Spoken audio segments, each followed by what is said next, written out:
Assalamualaikum. Malaikat nanya, namamu siapa? Heri. Baik. Jabatan? Pernah apa nih?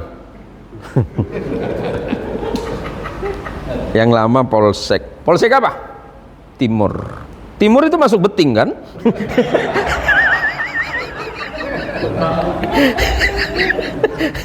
Ojo nesu, gak usah marah. Ini baru cerita Mas Heri. Aslinya lebih gawat dari ini Pak. Ini kan ditanya loh Pak. Oh iya Heri, ya. Berapa tahun jabatanmu? Sekian, dari tahun sekian. Baik. Oh bagus sekali, ternyata kamu dapat membuat masyarakat timur itu baik. Dari begini dan begitu, ternyata kamu hebat. Ternyata ada terselip tulisan merah. Ini kok ada merahnya ini? Yang bagian mana ini? Lupa saya malaikat. Lupa gimana? Iya kan wilayah tugasnya Pontianak Timur agak gawat-gawat sedikit malaikat. Oh iya. Kok bisa? Itu gara-gara kanit malaikat. Kenapa dengan kanitmu? Awal sih normal, tahu-tahu dia datang. Ngajak duduk, ya tahu sendiri lah malaikat macam mana pergaulan gini dan gini. Oh akhirnya ya awalnya saya nggak suka sih, dan kamu tolak. Iya, tapi kenapa mau? Nggak tahan juga, digoda tiap hari gitu. Kenapa yang pertama ditolak? Tipis malaikat. Jadi kalau kata orang Medan, kau tak lama di sini nih.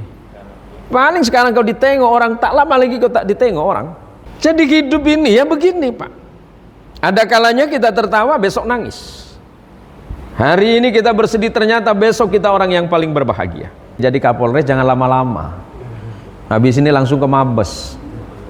Kan langsung jadi Brigjen kan? Amin. Kan kira-kira begitu Pak. Saya lebih cinta sama Polwan Pak. Para jamaah sekalian yang dirahmati Allah, malam ini kita bersama-sama diingatkan kembali oleh Allah Subhanahu wa Ta'ala bahwa sungguhnya tujuan hidup kita itu hanyalah sebentar. Perjalanan hidup kita ini singkat. Suatu masa ada sahabat Nabi SAW yang bernama Abdullah bin Umar, yang dikenal dengan Ibnu Umar. Beliau itu adalah putranya Umar bin Khattab. Beliau itu salah satu murid terbaik Nabi dan juga sekaligus ipar Nabi, karena Nabi menikahi kakaknya yang bernama Hafsah. Jadi dari 4 sahabat utama Nabi, Abu Bakar, Umar, Uthman dan Ali, dua itu mertua, duanya menantu. Kalau Abu Bakar dan Umar radhiyallahu anhuma itu mertua Nabi, sementara Uthman dan Ali itu menantu Nabi. Suatu hari kata Abdullah bin Umar, akhadha Rasulullah sallallahu alaihi wasallam bimangkibi. Suatu hari Rasulullah sedang berjalan denganku, kemudian beliau memegang pundakku. Kira-kira sama dengan Pak Kapolres jalan sama Pak Kapolsek. Jadi dipegang begini. Gitu ya. Biasanya ada yang penting gitu kan. Jadi kalau Pak Kapolres sampai pegang gini ke Pak Jatmiko, berarti ada yang penting. Ada yang bagus enggak nih gitu kan. Jadi apa kata Nabi kepada Abdullah bin Umar? Kun fid dunya kannaka gharibun wa abiru sabirin. Wahai Abdullah, hiduplah engkau di dunia ini seperti orang asing. Aw abiru sabilin, atau seperti orang yang tengah melintasi jalan. Imam As-Suyuti mengingatkan makna dari hadis Rasul sallallahu alaihi wasallam, hidup di dunia jangan kelamaan. Hidup di dunia jangan lama-lama. Sama dengan bahasanya begini, jadi Kapolres jangan lama-lama. Habis ini langsung ke Mabes. Kan langsung jadi Brigjen kan? Amin. Kan kira-kira begitu Pak. Ini berdoa, ini bulan Ramadan mustajabah. Mudah-mudahan apa yang dihajatkan oleh beliau diijabah oleh Allah Subhanahu wa Ta'ala. Tapi jangan lupa, dan kalau udah di Mabes, dan nomor saya masih yang lama kok. Ya, itu bukan nomor HP dan nomor rekening dan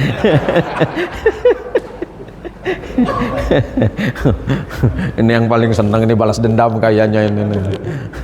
Kayaknya Pak Kapolres pernah janji belum dikabulin ya. Jadi ternyata hidup itu, kata Rasulullah Shallallahu Alaihi Wasallam, hidup itu seperti orang yang sedang melintasi jalan, tak lama engkau nampak di orang lain. Jadi kalau kata orang Medan, kau tak lama di sini ini. Paling sekarang kau ditengok orang, tak lama lagi kau tak ditengok orang. Artinya sesungguhnya perjalanan kita ini sebentar dan sesaat. Pergunakan waktu itu dengan sebaik-baiknya, kata Rasulullah Shallallahu Alaihi Wasallam. Maka kemudian Abdullah bin Umar setelah mendengarkan hadis ini dan mengingatkan kepada sahabat dan kaum muslimin, idza amsayta fala tantadir as-sabah wa idza asbahta fala tantadir al-masa. Kalau sudah sampai sore hari dalam hidupmu, jangan pernah berpikir besok pagi engkau masih hidup. Dan ketika pagi hari engkau sudah hidup, jangan pernah berpikir sore engkau masih hidup. Ada masa di saat kita ini bahagia, ada masanya di mana kita harus bersedih. Ada masanya di mana kita ini menjadi orang yang hebat, dan ada masanya kita harus istirahat dari masa itu. Maka khud sihhataka limaradik. Nasihat beliau, jaga sehatmu sebelum engkau betul sakit. Nah, jadi kata Mas Miko, Mas Cat Miko ini nggak perlu cerita Mas ya. Semua teman-teman sudah tahu kan Mas ya. Nah, iya. Bagaimana Mas Cat Miko zaman dulu? Oh, itu nggak usah dikenang. Mas nggak lama kok Mas. Nggak lama ini. Beliau ini teman saya Pak. Walaupun dulu garang, orang yang nggak pernah percaya sama beliau cuma saya Pak gitu. Jadi hidup ini ya begini Pak. Ada kalanya kita tertawa, besok nangis. Hari ini kita bersedih, ternyata besok kita orang yang paling berbahagia. Inilah permainan hidup, kata Nabi. Inilah sesungguhnya hidup. Hidup yang sesungguhnya itu nanti, bukan hari ini. Maka sekarang bagaimana tinggal kita mempersiapkan bekal, apalagi ini Ramadan. Kemudian yang berikutnya kata Abdullah bin Umar, wa khud hayataka limautika. Jadi jaga kehidupanmu sebelum engkau dimatikan oleh Allah.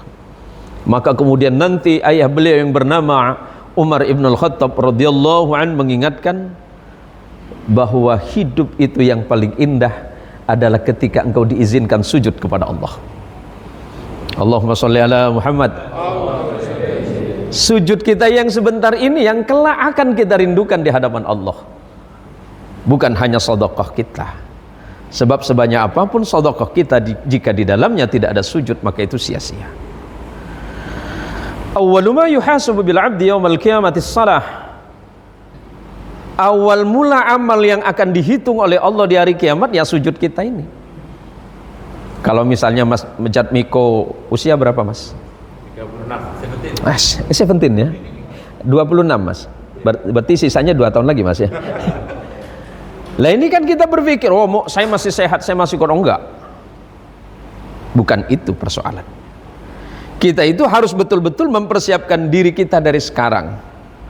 Amal yang kita lakukan sekecil apapun, termasuk gagasan Pak Kapolres, ngumpulin apa ya dari para Kapolsek, termasuk Mas Heri, udah ngasih belum? Yang untuk acara nih, kalau nggak ada saya talangin nih. Nih, betul ini gagasan dan ide luar biasa dari Kapolres. Kapolres bisa aja ngadain acara sendiri kan, tapi beliau ingin melibatkan Mas Heri, karena nanti di yaumil qiyamah kan Allah nanya nih, kira-kira bahasa kampungnya gini loh Bang Heri. Semoga malaikat nanya, namamu siapa? Heri. Baik. Jabatan? Pernah apa nih? Yang lama Polsek. Polsek apa? Timur. Timur itu masuk Beting kan?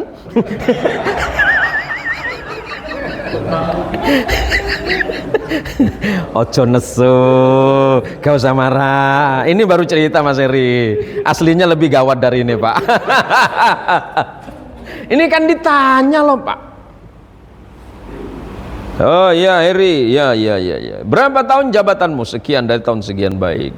Oh bagus sekali. Ternyata kamu dapat membuat masyarakat timur itu baik. Dari begini dan begitu, ternyata kamu hebat. Ternyata ada terselip tulisan merah. Ini kok ada merahnya ini? Yang bagian mana ini? Lupa saya malaikat. Lupa gimana? Iya, ya kan wilayah tugasnya Pontianak Timur, agak gawat-gawat sedikit malaikat. Oh, iya.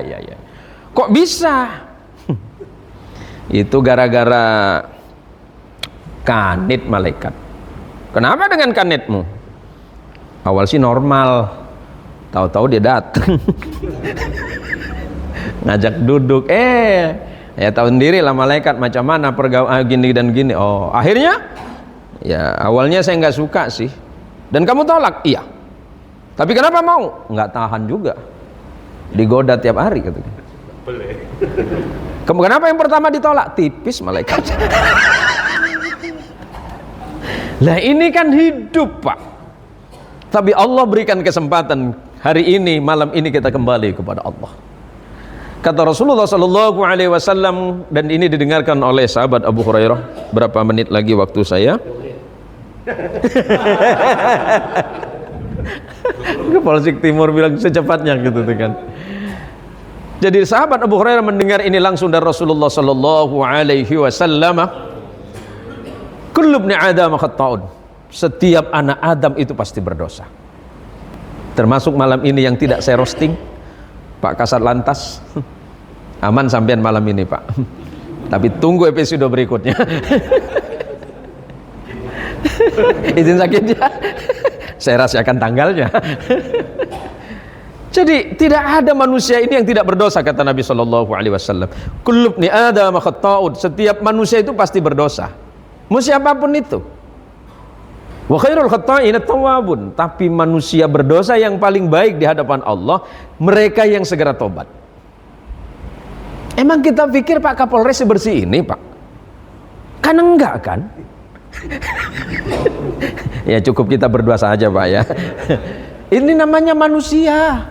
Mau dari ujung barat, timur, utara, selatan, bahkan orang yang paling dekat dengan Baitullah sekalipun, apakah mereka diismah? Apakah mereka dijaga dari dosa? Enggak. Tapi yang paling baik bagi Allah itu, kata Nabi, mereka yang segera menyadari kesalahannya dan bertaubat kepada Allah. Maka dalam hal ini Imam Ibnu Rajab Al-Hambali rahimahullahu taala mengingatkan, siapa orang yang bertaubat? Ar-raja'una ilallahi minal ma'siyati ila ta'ah. Mereka adalah orang yang bersegera pulang kepada Allah dari perbuatan maksiat kepada taat. Jadi kata kuncinya Mas Jatmiko adalah segera kembali kepada Allah. Segera bertaubat. Jangan pakai insyaallah, Mas. Jadi manusia ini semuanya sama. Punya potensi salah, punya potensi benar, punya potensi jadi orang salih, juga punya potensi yang lain daripada itu. Maka para jamaah sekalian yang dirahmati Allah, karena ini berhubung kultum, ya kalau sampai subuh namanya kulsub, Pak. Jadi walaupun ini sebentar, karena malam ini insya Allah bagian dari rangkaian acara Nuzulul Quran, mudah-mudahan kita ini termasuk orang yang mencintai dan dicintai oleh Al-Quranul Karim.